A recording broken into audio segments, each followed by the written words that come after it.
Queen so soon. And I'll tell you what it is, your majesty, she went on in a severe tone. She was always rather fond of scolding herself. It'll never do for you to be lolling about on the grass like that. Queens have to be dignified, you know. So she got up and walked about, rather stiffly just at first, as she was afraid that the crown might come off. But she comforted herself with the thought that there was nobody to see her. And if I really am a queen, she said, as she sat down again, I shall be able to manage it quite well in time. Everything was happening so oddly that she didn't feel a bit surprised at finding the Red Queen and the White Queen sitting close to her, one on each side. She would have liked very much to ask them how they came there, but she feared it would not be quite civil. However, there would be no harm, she thought, in asking if the game was over. Please, would you tell me, she began, looking timidly at the Red Queen. Speak when you are spoken to. The Queen sharply interrupted her. But if everybody obeyed that rule, said Alice, who was always ready for a little argument, and if you only spoke when you were spoken to, and the other person always waited for you to begin, you see, nobody would ever say anything so that— Ridiculous! Cried the Queen. Why, don't you see, child? Here she broke off with a frown, and after thinking for a minute, suddenly changed the subject of the conversation. What do you mean by, if you really are a queen? What right have you to call yourself so? You can't be a queen, you know, till you've passed the proper examination. And the sooner we begin it, the better. I only said if, poor Alice pleaded in a piteous tone. The two queens looked at each other, and the Red Queen remarked, with a little shudder, She only said if. But she said a great deal more than that, the White Queen moaned, wringing her hands. Oh, ever so much more than that. So you did, you know, the Red Queen said to Alice. Always speak the truth, think before you speak, and write it down afterwards. I'm sure I didn't mean, Alice was beginning, but the Red Queen interrupted her impatiently. That's just what I complained of. You should have meant.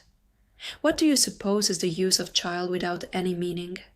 Even a joke should have some meaning, and a child's more important than a joke, I hope.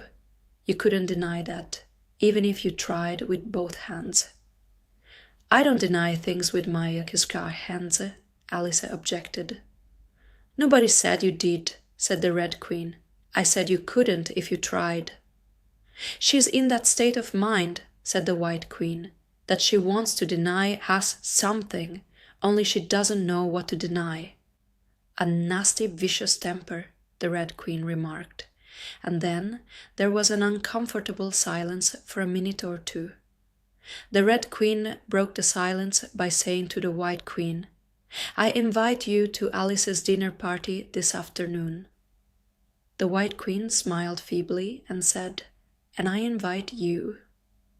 I didn't know I was to have a party at all, said Alice, but if there is to be one, I think I ought to invite the guests.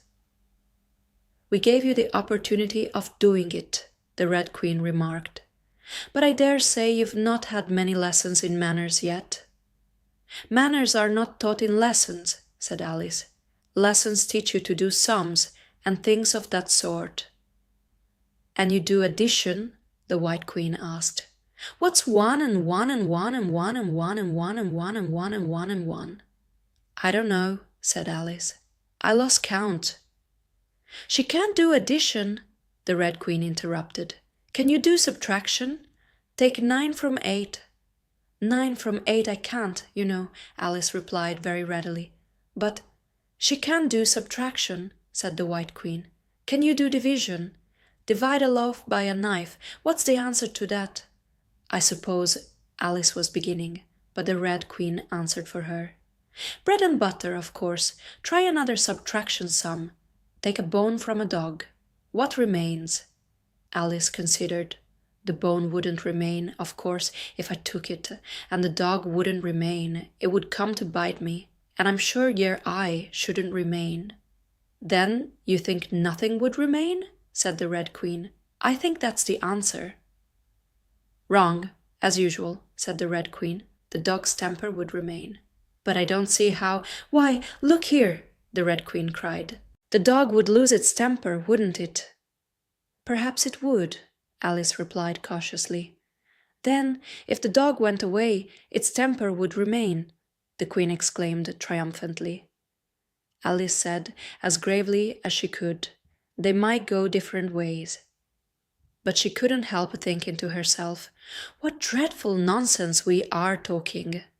"She can do sums a beat," the Queen said together, with great emphasis. "Can you do sums?" Alice said, turning suddenly on the White Queen, for she didn't like being found fault with so much. The Queen gasped and shut her eyes. "I can do addition if you give me time, but I can't do subtraction under any circumstances." "Of course you know your ABC," said the Red Queen. "To be sure I do," said Alice. "So do I," the White Queen whispered. "We'll often say it over together, dear, and I'll tell you a secret. I can read words of one letter. Isn't that grand? However, don't be discouraged. You'll come to it in time." Here the Red Queen began again. "Can you answer useful questions?" she said. "How is bread made?" "I know that," Alice cried eagerly. "You take some flour." "Where do you pick the flour?" the White Queen asked. "In a garden or in the hedges?" "Well, it isn't picked at all," Alice explained. "It's scoured ground." "How many acres of ground?" said the White Queen. "You mustn't leave out so many things." "Fan her head," the Red Queen anxiously interrupted. "She'll be feverish after so much thinking." So they set to work and fanned her with bunches of leaves till she had to beg them to leave off. It blew her hair about so. "She's all right again now," said the Red Queen. "Do you know languages? What's the French for fiddle-de-day?" "Fiddle-de-day is not English," Alice replied gravely. "Whoever said it was?" said the Red Queen. Alice thought she saw a way out of the difficulty this time. "If you'll tell me what language fiddle-de-day is, I'll tell you the French for it," she exclaimed triumphantly. But the Red Queen drew herself up rather stiffly and said, "Queens never make bargains." "I wish queens never asked questions," Alice thought to herself. "Don't let us quarrel," the White Queen said in an anxious tone. "What is the cause of lightning?" "The cause of lightning," Alice said very decidedly, for she felt quite certain about this, "is the thunder." No, she hastily corrected herself. "I meant the other way." "It's too late to correct it," said the Red Queen. "When you've once said a thing, that fixes it, and you must take the consequences." "Which reminds me," the White Queen said, looking down and nervously clasping and unclasping her hands. "We had such a thunderstorm last Tuesday. I mean one of the last set of Tuesdays, you know." Alice was puzzled. "In our country," she remarked, "there's only one day at a time." The Red Queen said, "That's a poor thin way of doing things. Now, here, we mostly have days and nights 2 or 3 at a time, and sometimes in the winter we take as many as 5 nights together, for warmth, you know." "Are 5 nights warmer than 1 night then?" Alice ventured to ask.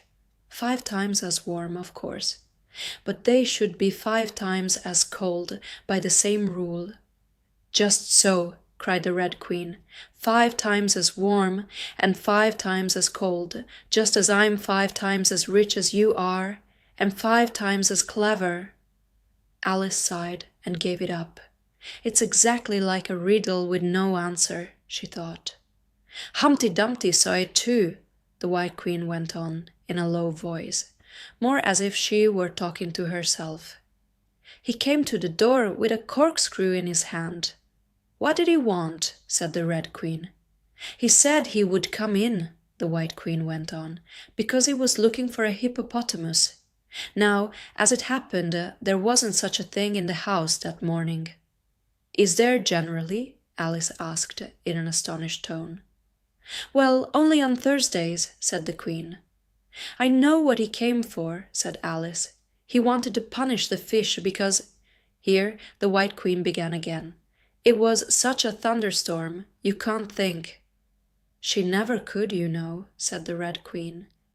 And part of the roof came off, and ever so much thunder got in, and it went rolling round the room in great lumps, and knocking over the table and things, till I was so frightened I couldn't remember my own name. Alice thought to herself, I never should try to remember my name in the middle of an accident. Where would be the use of it? But she did not say this aloud, for fear of hurting the poor Queen's feeling. Your Majesty must excuse her, the Red Queen said to Alice, taking one of the White Queen's hands in her own and gently stroking it. She means well, but she can't help saying foolish things as a general rule. The White Queen looked timidly at Alice, who felt she ought to say something kind, but really couldn't think of anything at the moment. She never was really well brought up, the Red Queen went on. But it's amazing how good-tempered she is. Pat her on the head and see how pleased she'll be. But this was more than Alice had courage to do. A little kindness and putting her hair in papers would do wonders with her. The White Queen gave a deep sigh and laid her head on Alice's shoulder. I am so sleepy, she moaned. She's tired, poor thing, said the Red Queen. Smooth her hair. Lend her your nightcap and sing her a soothing lullaby. I haven't got a nightcap with me, said Alice, as she tried to obey the first direction, and I don't know any soothing lullabies. I must do it myself, then, said the Red Queen, and she began, Hush-a-bye, lady, in Alice's lap. Till the feast's ready, we've time for a nap. When the feast's over, we'll go to the ball, Red Queen and White Queen and Alice and all. And now you know the words, she added, as she put her head down on Alice's other shoulder. Just sing it through to me. I'm getting sleepy too. In another moment, both queens were fast asleep and snoring loud. What am I to do? Exclaimed Alice, looking about in great perplexity, as first one round head and then the other rolled down from her shoulder and lay like a heavy lump in her lap.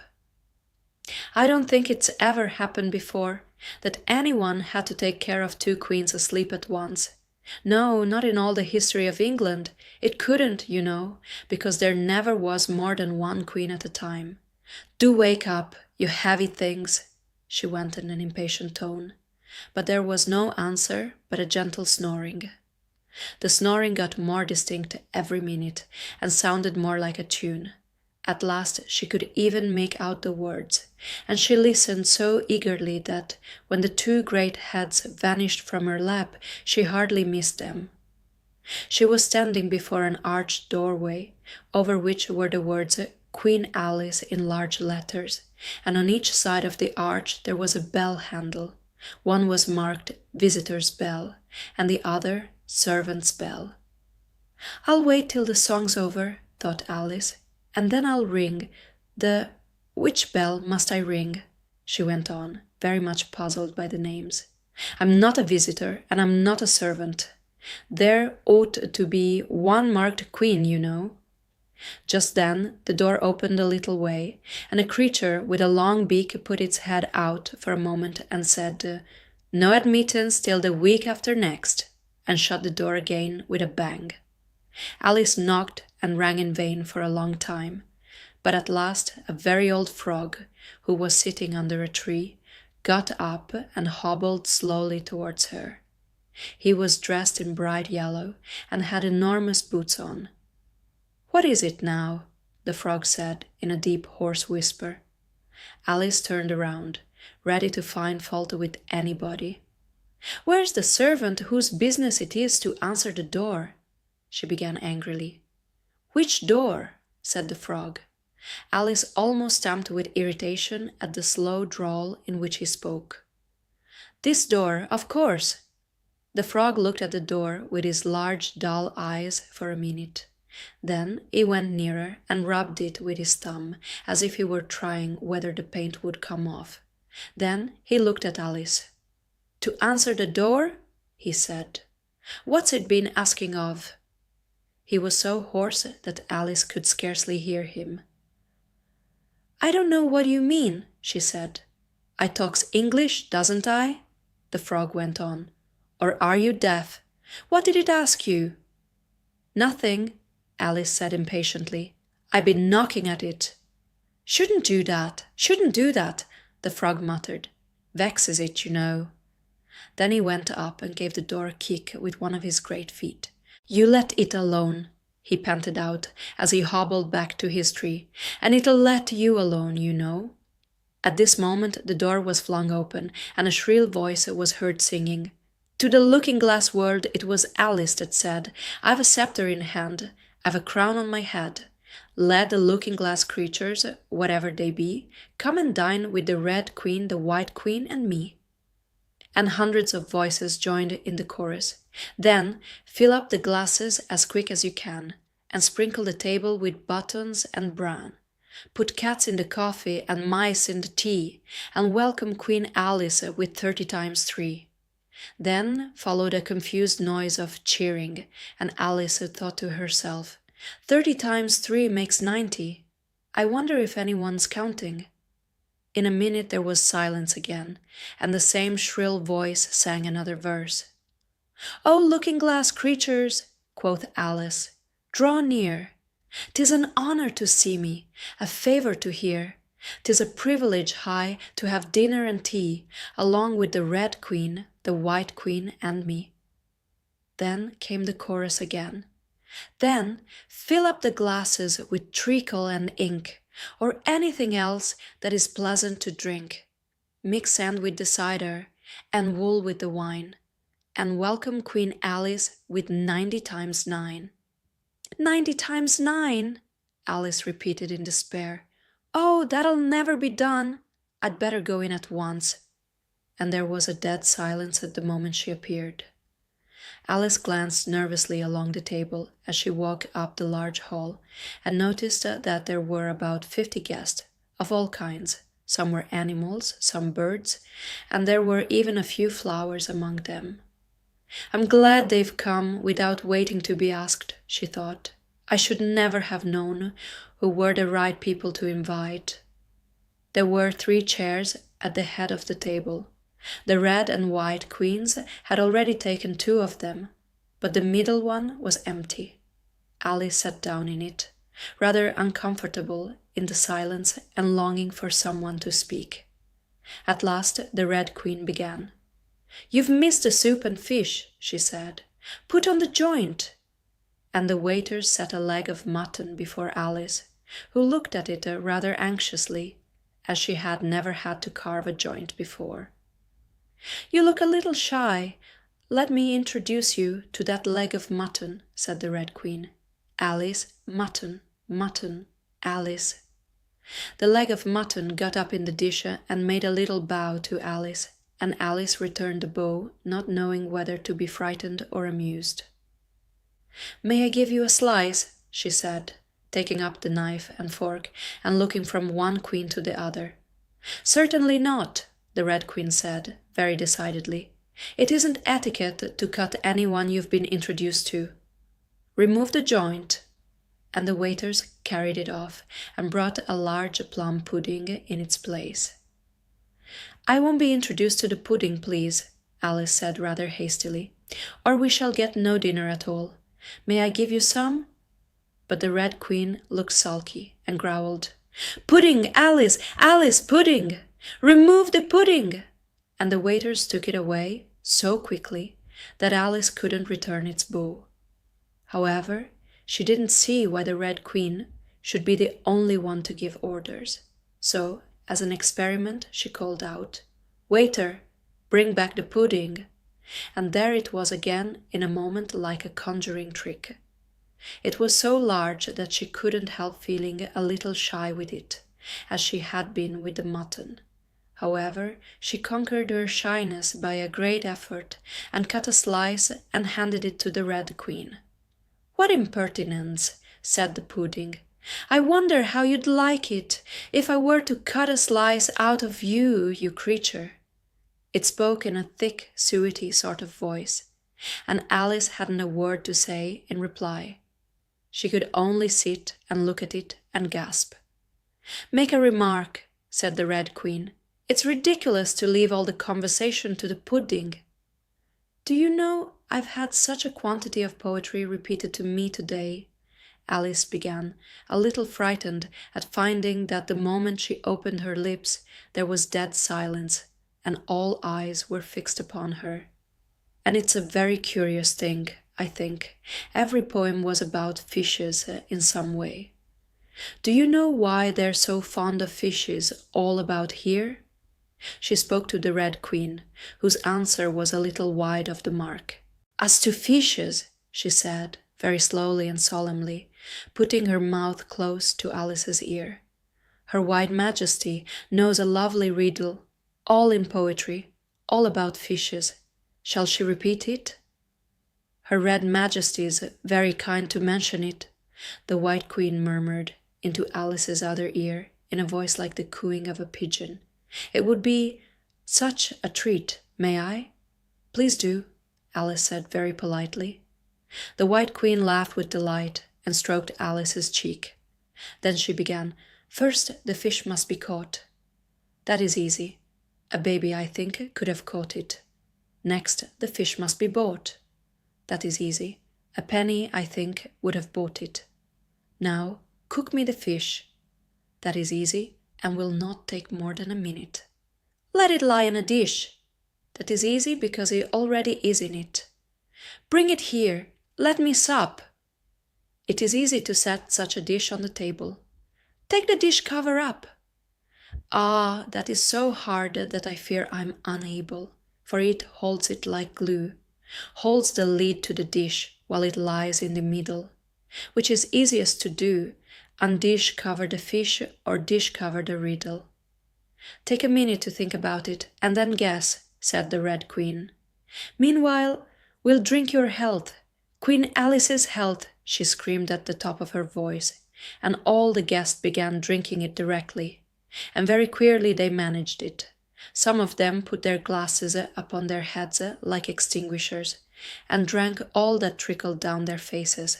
Others upset the decanters, and drank the wine as it ran off the edges of the table. And 3 of them, who looked like kangaroos, scrambled into the dish of roast mutton and began eagerly lapping up the gravy. Just like pigs in a trough, thought Alice. You ought to return thanks in a neat speech, the Red Queen said, frowning at Alice as she spoke.